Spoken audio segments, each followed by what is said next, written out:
Now, this here's my boy Nathan. He's special. Nate, be polite and say hello to Kathy. Hi, Kathy. Hi there, big guy. Very lifelike. Contrary to popular belief, I don't believe the owls are more than what they seem. Yet another burial ground for those sweet, addictive, not to mention cancer-inducing sticks of tobacco. I'm a huge fan. Nice view of the lake from here.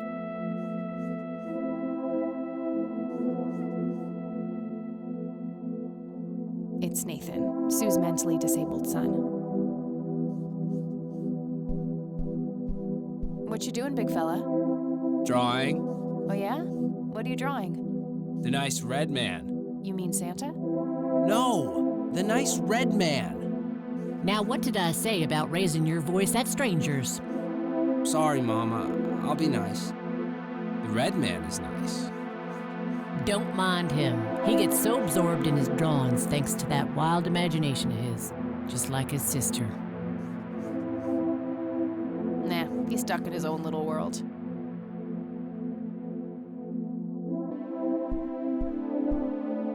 Nice painting. It's signed LM. I can smell something cooking. Elk, by the looks of it. They're fairly common in Conwell Woods.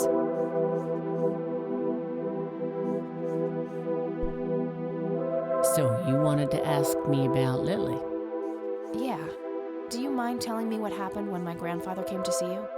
Well, he knocked on my door a few years after Lily had passed away. I didn't know Joseph too well myself, but I'd heard of him and the good he'd done for the other people around here. So I let him in. He started asking a bunch of questions about Lily, like if I was absolutely sure that it was suicide. And what did you say? The truth. That she was depressed and had been for a long time. I had no doubts about what happened. All right. Anything else? Well, he was weirdly curious about her paintings. Lily painted? Yep, that's one of hers right there on the wall. I see, it's beautiful. So, in what way was he curious? He asked if Lily had painted anything odd or strange. I didn't really get what he was after, but I let him have a look at her work. He spent some time browsing through them, and then he wrote something down on a piece of paper, thanked me, and left. Huh. Any idea of what he could have seen? Not really. I had the paintings all lined up. Could have been any of them. Would you mind showing them to me? Well, I would if I could, but this is the only one I have left. I sold the rest many years ago to this weirdo art collector.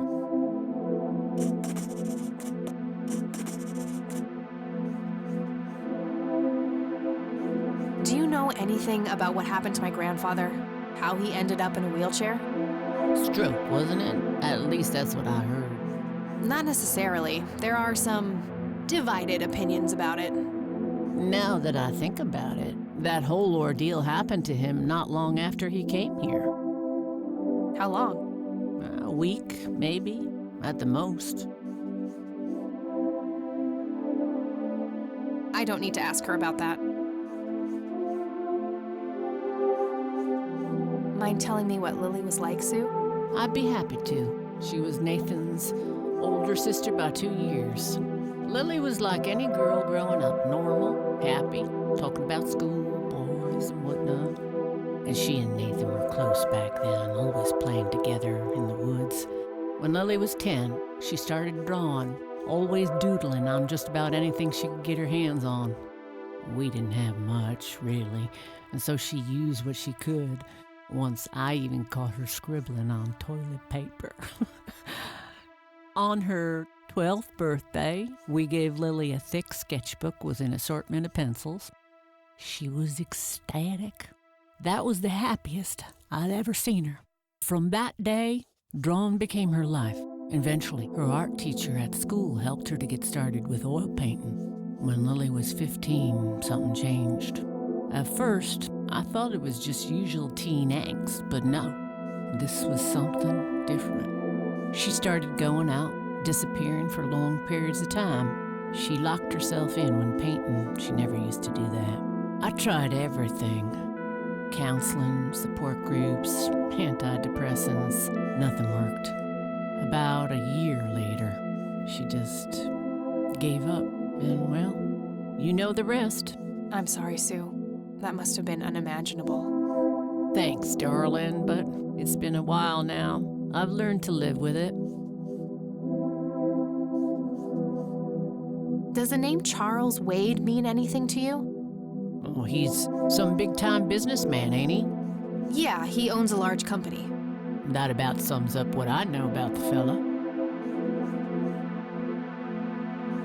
What do you do to support the two of you? A little bit of this and that. Got me some cash saved up, too. Nathan helps out when he can. What happened to your husband, if you don't mind me asking? You could say he didn't quite cope as well as I did with what happened to Lily. He got himself a death wish after what happened to her, started drinking and getting into all sorts of trouble. 5 years left for him in the joint now. Been there for 15. Man, that must be rough for you. Oh, we're doing just fine without him, aren't we, Nate? Mama takes good care of us. Mama sure does. So, tell me about Lily's art. It used to be about cheerful things, landscapes, animals, bright colors. But as she drifted further into depression, she started painting horrible things, death and decay. And the last few pieces look like something out of a nightmare. That's awful. Did Lily ever get any recognition for her art? Not really. Except from the guy I told you about who bought most of her paintings. Tell me about this art collector person. Rich, fancy looking, in his 50s or thereabouts. I'd say he'd be around 70 now if he's still alive. He knocked on that door one day with a wad of cash in his hand. $5,000. He wanted everything that Lily so much as touched with a brush. Huh. Did he say why? Nope, but I got the feeling that most of that dough was paid so he could avoid any questions. I took the money. I still had Nathan to support. Did the stranger give you his name? No. Well, his face was far from forgettable, though. Big nose, bright blue eyes, looked black Irish. He had a thick black mane, turning gray, no beard. All right, Sue. Thanks. I'd rather just ask her about her daughter directly.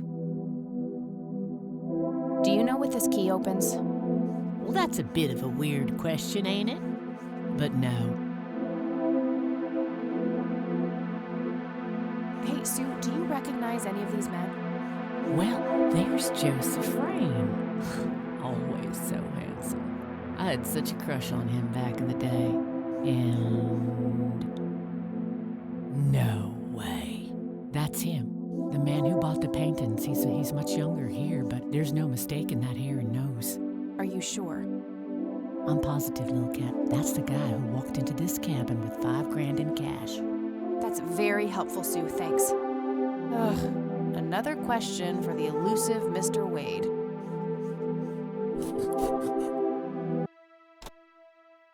What do you think about this church? It's a good church. I go there from time to time. I bring Nate, too, when that boy needs the fear of God put into him. It was fun the last time, but nah. I think I'm gonna head off now. Sure thing, little cat.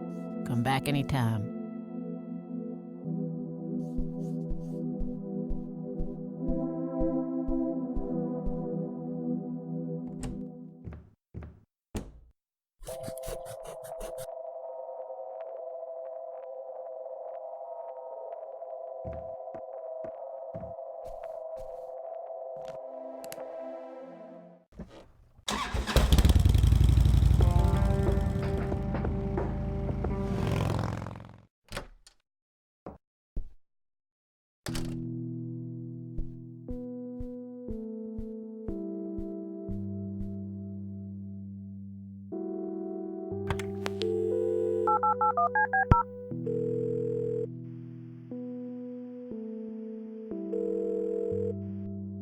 You've reached Erica Wade.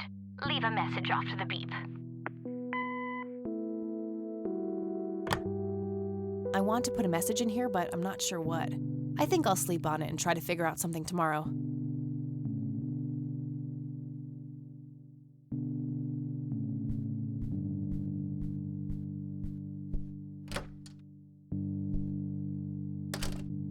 Oh, hello, dear.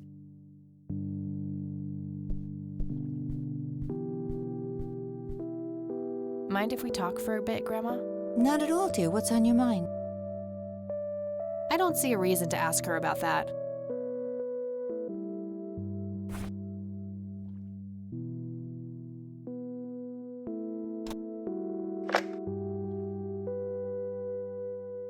You've reached the Rain residence. Leave a message after the beep. Hello, Joseph, Mrs. Rain. It's me, Charles. I thought I'd give you a call. Erica just had her firstborn. It's a boy. Thankfully, he looks nothing like his father. Listen, I was thinking maybe you'd like to come and visit. And what about your little Kathy? Maybe she wants to see the baby. Well, anyways, I hope to see you soon. All the best. Bye. You people make me sick. We're never coming back. Don't call, don't write. If you ever try to contact us, I will call the police. Joseph, you there? It's me, Cocky. It happened to me too. And I'm not going to tell any of those bastards. They got it all wrong. You're the only one I trust now. Just call me back as soon as you can. I wonder who this Cocky is.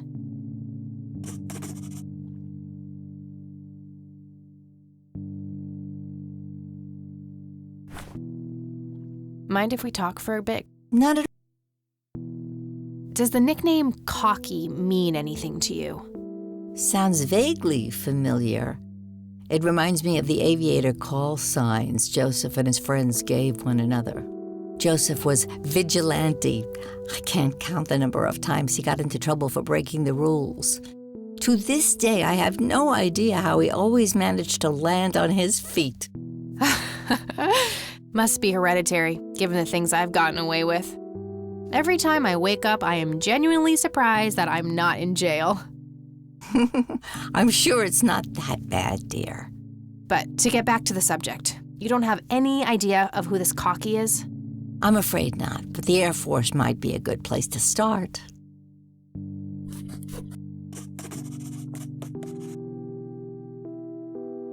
I don't see a reason to ask her about that.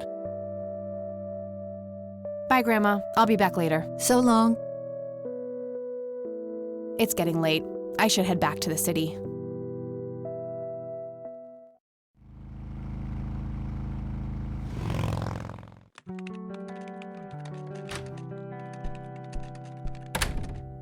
Hey, you're still up. I was wondering when you'd show up. How did it go? Long story. I found out about some stuff that happened when I was a kid. Wow, what a mystery. So what's the plan now?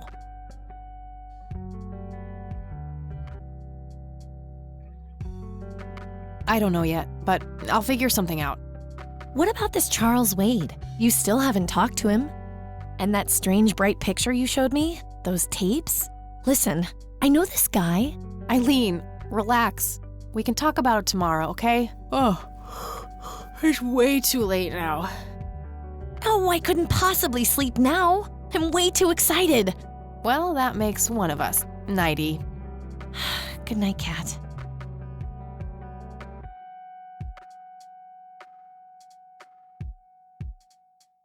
Hey, Kathy, wake up! Ugh, you are so lucky there are no sharp objects near this bed. Guess what? I got an idea. Please tell me it involves you taking a sabbatical. Haha, so you found all this evidence, right? Pictures, tapes, and stuff? I guess. Why? Well, as you know, I have a computer. And I know this hacker guy, Dave, and... Oh, never mind. I'll just write you a note. You go back to sleep.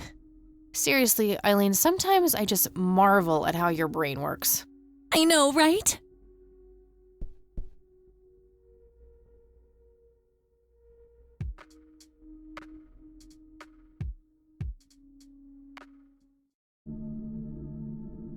Are you sure you want to do this, Catherine? You still have time, if you think there's any chance you would change your mind.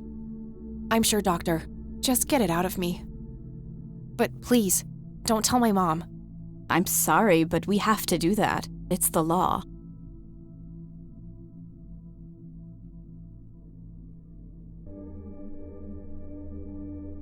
It's none of her business. It's my choice to make.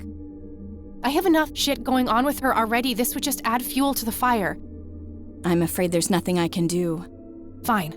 Let's just get this over with then. Right this way.